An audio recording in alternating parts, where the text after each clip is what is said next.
একবার একটি ইয়াং ছেলে আইসক্রিম দোকানের সামনে দাঁড়িয়ে আইসক্রিম খাচ্ছিল। তখন তার নজর পড়ে অনেক সুন্দর একটি গাড়ির দিকে। সেটা ছিল একটি ল্যাম্বরগিনি। এরপর ওই গাড়িটি দেখে ছেলেটি মনে করে এটি 50 বছর বয়সী কোনো ব্যক্তির হবে, যার হয়তো মাথায় চুল নেই, পেট বের করা, আর তার বউ হয়তো অনেক মোটা। কিন্তু যখন সে এটি দেখে যে ওই কার থেকে 25-26 বছর বয়সী একজন যুবক ছেলে নেমে আসে, তখন সে অবাক হয়ে যায়। কিন্তু এরপর সে এটি ভাবে হতে পারে তার প্যারেন্টস অনেক ধনী, অথবা সে ভুলও হতে পারে। তাই এটি জানার জন্য ওই বাচ্চা গাড়ি থেকে নামা ছেলেটির কাছে যায়, তাকে জিজ্ঞেস করে এই গাড়িটি কি আপনার, আর আপনি এমন কি করেন যার কারণে আপনি এরকম একটা গাড়ি অ্যাফোর্ড করতে পেরেছেন। তো গাড়ি থেকে নামা ওই ছেলেটি তাকে বলে আমি একজন ইনভেন্টর, আর এই গাড়িটি আমি নিজে কিনেছি। এরপর ছেলেটি ওখান থেকে চলে যায়। কিন্তু এই একটি মুহূর্ত ওই বাচ্চাটির লাইফ চেঞ্জ করে দেয়, কারণ ওই বাচ্চাটি উপলব্ধি করে যে ইয়াং বয়সেও আমরা ধনী হতে পারি আর নিজের ফাইন্যান্সিয়াল ফ্রিডম অর্জন করতে পারি। এজন্য সে তার ইয়াং বয়স থেকেই রিসার্চ শুরু করে কিভাবে তাড়াতাড়ি ফাইন্যান্সিয়াল ফ্রিডম অর্জন করা যায়। আর যখন ওই বাচ্চা রিসার্চ করে তখন সে অনেক নতুন বিষয় জানতে পারে।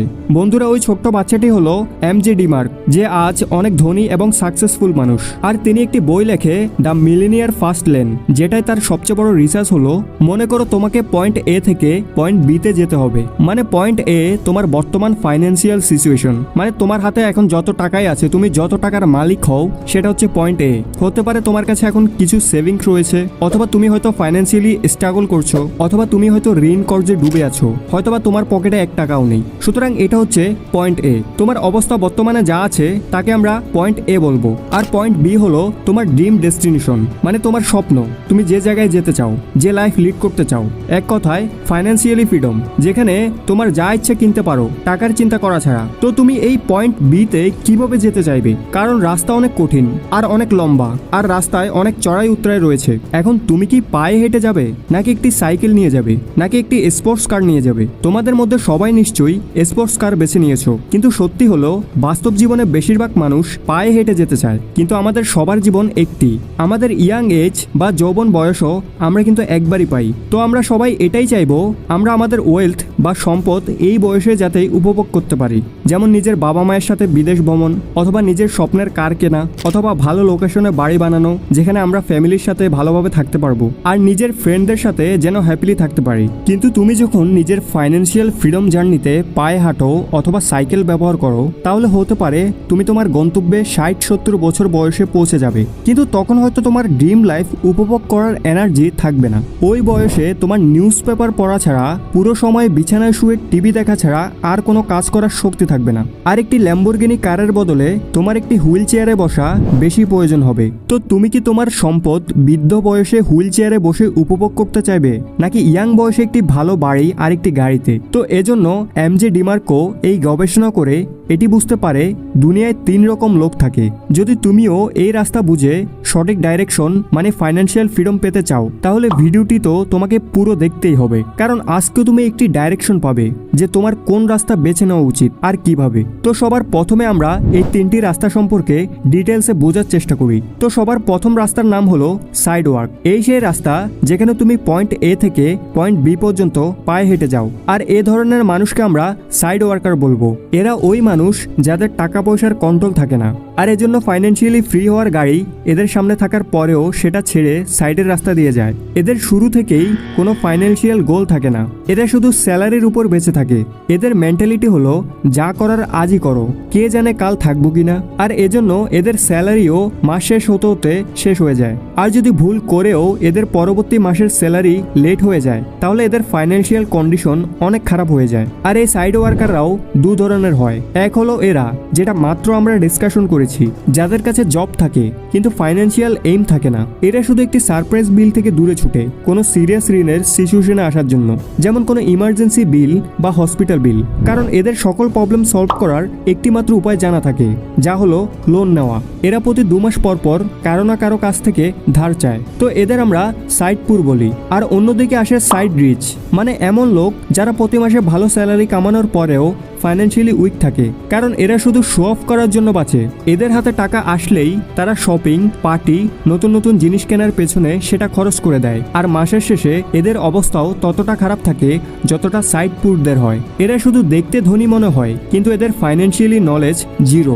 এজন্য যখন লাইফে চড়াই উতরাই আসে, যেমন হসপিটাল বিল, প্যান্ডামিক বা চাকরি চলে যাওয়া, তো এরকম সময়ে এরা যতটুকু রাস্তা হেঁটে কমপ্লিট করেছে এরা এর থেকে আরো পিছনে চলে যায়। এরপর আসে দ্বিতীয় লেন, যাকে আমরা স্লো লেন বলি, মানে বাইক বা সাইকেলওয়ালা লোক যারা বছরের পর বছর টেনে টুনে কাজ করে নিজের জীবন কাটায় আর ফাইন্যান্সিয়ালি ফ্রিও হয়ে যায় 60-70 বছর বয়সে। বন্ধুরা, এই স্লো লেনের লোকেরা সাইড ওয়ার্কারদের থেকে বেটার হয়, কারণ অ্যাটলিস্ট এদের একটা ফাইন্যান্সিয়াল গোল থাকে। অন্যদিকে সাইড ওয়ার্কার যদি ফাইন্যান্সিয়ালি ফ্রি হতে চায় তাহলে সে শুধু ভাগ্য বা লটারির কারণেই হতে পারে। তো এই স্লো লেনে যারা আছে তারা অ্যাটলিস্ট কোনো লাক বা লটারির ভরসা থাকে না, কিন্তু এরা আবার নিজেদের ফাইন্যান্সিয়াল ফ্রিডমের জন্য তেমন কোনো ভালো স্টেপও নেয় না। এদের মধ্যে বেশিরভাগ লোকেদের প্যারেন্টসরাই তাদের এই রাস্তা বেছে নিতে বলে যে বাবা মেট্রিক পাস করো, এরপর 2 বছর আরো পরে ইন্টার কমপ্লিট করো, এরপর ভালো কোনো ভার্সিটি থেকে ডিগ্রি নাও, এরপর আরাম আর আরাম, কারণ এরপর তোমার সেফ সিকিউর একটা জব হয়ে যাবে, এরপর তুমি বিয়ে করতে পারবে, তোমার বাচ্চা হবে, তাদের এডুকেশনের জন্য তুমি প্রস্তুতি নিবে,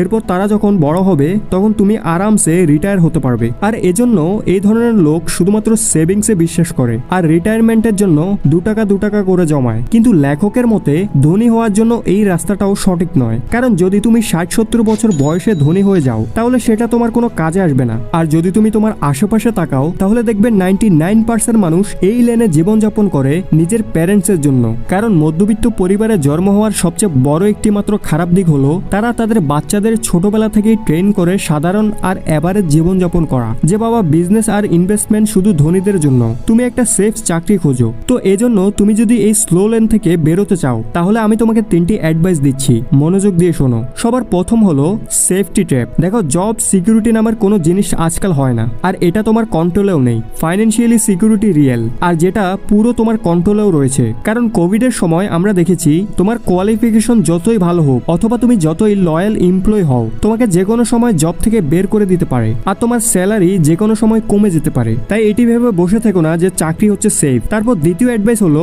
যদি তুমি বেশি টাকা কামাতে চাও তাহলে বেশি টাইম দিয়ে নয়, বরং নিজের টাইমের ভ্যালু বাড়িয়ে বেশি টাকা কামানো শেখো। আর তৃতীয় অ্যাডভাইস হলো, তুমি নিজেকে ছোট ভেবো না, আর এটা ভেবে ডিমোটিভেট হওয়ার দরকার নেই যে আমি তো গ্রামে থাকি, অথবা আমার কাছে তো ভালো কোনো ডিগ্রি নেই, অথবা আমার পুরো জেনারেশনে কেউ কখনো ধনী হয়নি, সুতরাং আমি কিভাবে হব।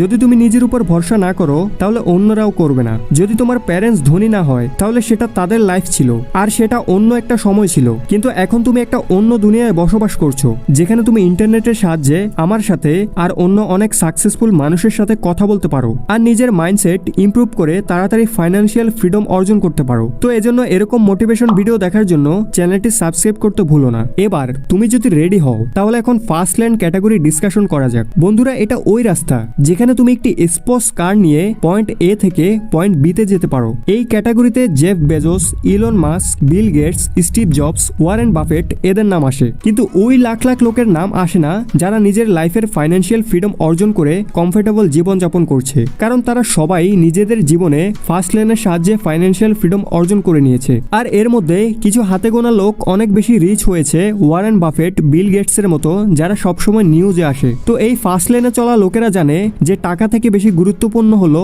আমাদের সময়। যদি এটি হাত থেকে চলে যায় তাহলে আর আসবে না। এজন্য যদি তোমার 20s অথবা যৌবন একবার হাত থেকে চলে যায় তাহলে সেটা তোমার লাইফে আর কখনো পাবে না। এজন্য এরা টাকা বাঁচানোর সাথে সাথে টাকা কামানোতে বেশি ফোকাস দেয়, কারণ তুমি টাকা ততটুকুই জমাতে পারবে যতটুকু তুমি কামাও, এর থেকে বেশি তো তুমি করতেই পারবে না। এজন্য এই ফার্স্ট লেনে চলা লোক নিজের জন্য একটি সিস্টেম তৈরি করে যেখানে তারা প্যাসিভ ইনকাম করতে পারে, মানে তারা ঘুমিয়ে ঘুমিয়ে টাকা কামায়। এরপর যখন সে সিস্টেম সেট হয়ে যায় তখন অ্যাক্টিভ ইনকাম থেকে আরো টাকা আর্ন করে সেগুলো তাদের প্যাসিভ ইনকামের মেশিনে ঢালে, যার মাধ্যমে তারা আরো ধনী হতে থাকে। কারণ ওয়ারেন বাফেট বলেছে, যদি তুমি ঘুমিয়ে ঘুমিয়ে টাকা কামানোর পথ তৈরি করতে না পারো তাহলে মৃত্যু পর্যন্ত তোমাকে কাজ করে যেতে হবে। কারণ ধরো কাল তুমি অফিসে গিয়ে তোমার বসকে বললে তোমাকে এখনই স্যালারি ডাবল করে দিতে আর তোমার ছুটিও বেশি চাই, তাহলে এরকম কখনোই হবে না। হতে পারে তোমাকে চাকরি থেকে বের করে দিবে, কিন্তু এই জিনিসটাই এই ফার্স্ট লেনে চলা মানুষরা সহজে করতে পারে, কারণ তাদের সিস্টেম কম্পাউন্ড হয়ে প্রতি বছর তাদের ডাবল বা ট্রিপল ইনকাম এনে দেয়, যার কারণে তারা মাঝে মাঝে বিরতি নিতে পারে, ঘুরতে যেতে পারে আর নিজের লাইফকে এনজয় করতে পারে। এটি করা এত সহজ না, এটা স্কুলেও তোমাকে শেখানো শেখায় না, আর কেউ বসেও এটা তোমাকে শেখাবে না। এর জন্য তোমাকে সেলফ লার্নিং করতে হবে। এজন্য 99% টিনেজার তাদের 20s-এ সাইড লেনে থাকে, আর যখন সে তার 30s বা 40s-এ পৌঁছায় আর নিজের জীবনে দু একটি ফাইন্যান্সিয়াল ক্রাইসিস দেখে, তখন সে চুপচাপ দ্বিতীয় লেন মানে স্লো লেনে চলে আসে নিজের প্যারেন্টসের কথা শুনে। আর এরপর সে তার পুরো জীবন এই লেনে থাকে, কারণ সে মনে করে এটাই সঠিক রাস্তা। তো অনেক রিয়েল লোকেরা নিজেদের 20s-এ এই ফার্স্ট লেনে এন্ট্রি করে এবং নিজের জার্নি কমপ্লিট করে। তো যদি তুমি ফার্স্ট লেনে আসতে চাও, তাহলে এর জন্য আমাদের কাছে দুটি উপায় রয়েছে। প্রথম হলো ওই রাস্তা যেখানে তুমি নিজে স্পোর্টস কার ড্রাইভ করো, আর দ্বিতীয় হলো যেখানে তুমি অন্য কারো স্পোর্টস কারে তার পিছনে বসো। মানে প্রথমটি হলো বিজনেস আর দ্বিতীয় হলো ইনভেস্টিং। এই দুটি উপায় ছাড়া আমাদের কাছে তৃতীয় কোনো উপায় নেই। তো প্রথম উপায় হলো বিজনেস, কিন্তু দূর থেকে এটা যতটা স্টাইলিশ লাগে, এখানে পরিশ্রমও ততটাই লাগে। এজন্য যদি তুমি বিজনেস শুরু করতে চাও অথবা কোনো জিনিসে সাকসেস পেতে চাও, তাহলে সেটার জন্য তোমার প্রসেসে বেশি ফোকাস করতে হবে, সেটার আউটকামে নয়। যদি আমি সহজ ভাষায় বলি, তাহলে তোমাকে সফরকে এনজয় করতে হবে আর সেটাই ফোকাস করতে হবে, গন্তব্যে নয়। কারণ ওভারনাইট সাকসেস নামের কোনো জিনিস নেই। যাদেরকে দেখে তোমার মনে হচ্ছে এরা ওভারনাইট মানে রাতারাতি সাকসেস হয়েছে, তাদের হয়তো ওই সাকসেসের পিছনে 10-15 বছরের এফোর্ট লেগেছে, যেটা তুমি দেখোনি, কারণ ওই সময় তো সেই ব্যক্তি সাকসেসফুল ছিল না। তো প্রসেসে ফোকাস করার জন্য এবং নিজের ফাইন্যান্সিয়াল ফ্রিডমের জার্নিকে মজাদার বানানোর জন্য আমি তোমাকে একটি গুরুত্বপূর্ণ টিপস দিচ্ছি, যেটা সবসময় মনে রাখবে। এই টিপসের নাম হলো produce more than you consume. Example, তুমি বছরে 80 কেজি চালের ভাত খাও, তাহলে বছরে এর থেকে বেশি চাল উৎপাদন করার চেষ্টা করো, আর অতিরিক্ত যেটা বাঁচবে সেটা সেভ করে ইনভেস্ট করো। এটা একটা ওল্ড স্কুল উদাহরণ ছিল। এই উদাহরণটা যদি আমি একটু মডার্ন করে দিই, তাহলে যদি তুমি দিনে 4 ঘন্টা ইউটিউব, নেটফ্লিক্সে কন্টেন্ট কনজিউম করো আর এছাড়া তুমি আর কিছুই করো না, তাহলে তুমি এভাবে নিজের লাইফে গ্রো হয়ে ধনী হতে পারবে না। তোমাকে তোমার কন্টেন্ট কনজিউম করার টাইম কমাতে হবে। যেমন দিনে তুমি শুধু 15 মিনিট কন্টেন্ট কনজিউম করো, আর বাকি সময় তোমাকে নতুন কোনো স্কিল শেখার পেছনে লাগাতে হবে, আর 2-1 ঘন্টা সময় কন্টেন্ট প্রডিউস করার পেছনে মানে অন্যদের শেখানোর পেছনে ব্যয় করতে হবে। আর এরপর আস্তে আস্তে তোমার লাইফে গ্রোথ আসবে। কারণ যখন আমরা কোনো বিজনেসম্যান, ক্রিকেটার, ইউটিউবারের রাতারাতি সফলতা দেখি, তো এর পেছনে এই সিক্রেটটি কাজ করে। উদাহরণ হিসেবে যদি আমরা কোনো ইউটিউবারের কথা বলি, তাহলে সে নিশ্চয়ই ইয়াং এজ থেকেই অনেক বই পড়েছে হয়তো, আর মানুষকে অনেক কিছু শিখিয়েছে হয়তো। আর যে সময় সে কন্টেন্ট কনজিউম করত, এর থেকে বেশি সময় সে কন্টেন্ট ক্রিয়েট করার পেছনে ব্যয় করে হয়তো। এজন্য তার ভিউয়ার আর সাবস্ক্রাইবার বেড়েই চলেছে। আর যখন তার সাবস্ক্রাইবার বেড়ে গেছে, যেমন 1 লাখের উপর বা 50,000-এর উপর, তো তখন তুমি সাবস্ক্রাইব করেছো আর তোমার মনে হয়েছে এটা রাতারাতি সফলতা বা ওভারনাইট সাকসেস। তো সেই ব্যক্তি যদি দিনরাত নেটফ্লিক্স দেখতো, তাহলে হয়তো সেও সাইড লেনে থাকতো। তো যদি তোমার আমাদের কাজ ভালো লাগে, আমাদের এই ভিডিও থেকে ভ্যালু পাও, তাহলে লাইক করো, যাতে আমিও জানতে পারি। আর ভালো না লাগলে ডিসলাইক করো। তো এজন্য মানুষের লাইফে ভ্যালু অ্যাড করার জন্য তোমাকে সবসময় নিজের নলেজকে ইনক্রিজ করতে হবে, যার জন্য তুমি বই পড়তে পারো। এরপর দ্বিতীয় রাস্তা হলো ইনভেস্টিং। অনেকে মনে করে ওয়ারেন বাফেট, যে কিনা দুনিয়ার সবচেয়ে ধনী ইনভেস্টার, সে এত ধনী হয়েছে কিন্তু এখন তার বয়স 80-90 বছর, তো সে তার ওয়েলথকে কিভাবে এনজয় করে। কিন্তু তুমি কি জানো, ওয়ারেন বাফেট 30 বছর বয়সে মিলিনিয়ার হয়ে গেছে। আর এটা 96-এর কথা, যখন মিলিনিয়ার হওয়া অনেক বড় একটা ব্যাপার ছিল। তো ওয়ারেন বাফেট এত কম বয়সে এত ধনী কিভাবে হলেন? এর উত্তর হলো, যদি তুমি সঠিকভাবে ইনভেস্টিং করো, ভালো কোম্পানির স্টকে ইনভেস্ট করো, তাহলে তুমি 10 বছরের মধ্যেই ধনী হতে পারো আর ফাইন্যান্সিয়াল ফ্রিডম অর্জন করতে পারো। তো যদি তুমি এখনো ইয়াং হও, তাহলে তোমার কাছে এখন গোল্ডেন অপরচুনিটি রয়েছে তাড়াতাড়ি ফাইন্যান্সিয়াল ফ্রি হওয়ার, মানে 30-এর মধ্যেই। কিন্তু এর জন্য তোমাকে তাড়াতাড়ি কোনো না কোনো জায়গা থেকে শুরু করতে হবে। তো সবার জন্য শুভকামনা রইল। আর ভিডিওটি কেমন লেগেছে, এই ধরনের ভিডিও তোমরা দেখতে চাও কিনা কমেন্ট করে জানাও। আর তোমার পকেটে এখন বর্তমানে কত টাকা রয়েছে সেটাও কমেন্ট করে জানাতে পারো। সো আজ এ পর্যন্তই, দেখা হচ্ছে নেক্সট অন্য কোনো ইন্টারেস্টিং টপিক নিয়ে। সো ভিডিওটি এই পর্যন্ত দেখার জন্য সবাইকে অসংখ্য ধন্যবাদ। Thanks for watching.